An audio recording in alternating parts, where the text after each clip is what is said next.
It's 12 minutes past 8 o'clock. Well, next month, the lights will go out on the traditional light bulb. The federal government's banning companies from importing any more of the globes. Now, the alternative is this. But are they more expensive to use? And do they really last as long as we're told? Here to bust the top 7 myths about them is Paul Clemenco from Planet Arc. Paul, good morning to you. Good morning. Let's, being a finance man, I want to start with the cost here. What's the difference in cost between the ordinary one well, and the newies? You're looking at a cost of about $5 to $6 for one of these globes versus roughly $1 for these. So they are more expensive to buy. Ooh. But when you look at the actual running costs, you're making a return of over 100% per annum. And that's because these use 5 times more electricity, and that's what really costs you. OK, but they cost 6 times. Will they last 6 years? On average, these will last about 3 years. Right. And you're looking at a cost of... so a typical house, say, has about 10 globes.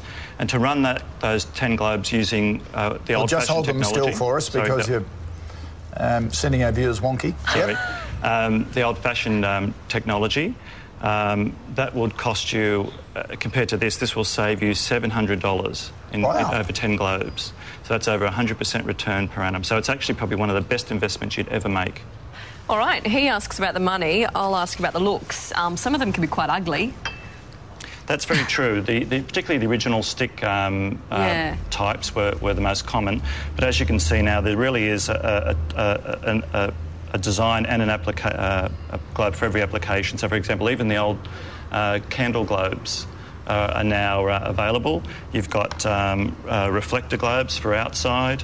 You've got reflector globes for inside. Oh, and they're covered, so they look like the old sort of traditional one. And this one really is pretty much indistinguishable. OK. All right, so that's good. So they look all right now. They're cost-effective. Myth number 3, they can't be dimmed. You can't get romantic with one of these. That was very true until recently. And leading companies like Philips have designed globes now which can be dimmed. And we've got a demonstration of one just over here. All right. And they can be dimmed as low as 10%. Oh, that's nice. That's some soft lighting, all right? We all like soft lighting. Next one, myth number 4. We're told they last for 6,000 hours.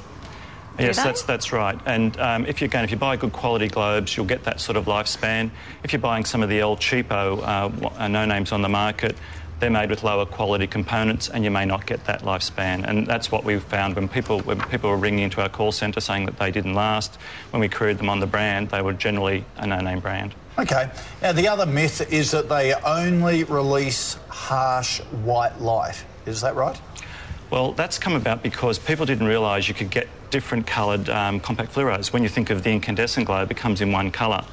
They actually come in a range of about 3 different colours, ranging from what's called warm white. Warm white is equivalent to an incandescent. That's your nice soft white light that you do for reading and relaxing, right through to almost daylight, which is great, for example, if you've got a home office or a kitchen or an area where you really need to do fine detail work. Brilliant. OK, 2 more myths we'll bust. One of them is that a broken globe can contaminate your house. Well, that's become one of the urban myths. It came about because a household in the States rang up their local waste centre, and they were told that a broken globe could contaminate the house.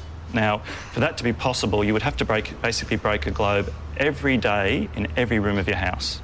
Oh. So it's pretty... So that's not likely to happen. Very unlikely. Do they contain mercury, though? Someone said to me that when you chuck them away and they go into landfill, they sprout out mercury. Well, they do. They do contain a tiny amount of mercury. So if you had a look at the tip of your ballpoint there, David, the very tip, the amount of mercury that covered that ballpoint pen tip would be the equivalent of what's in a typical compact fluoro. But remember, it's sealed, so there's no harm at all unless you break them, and there are simple clean-up procedures.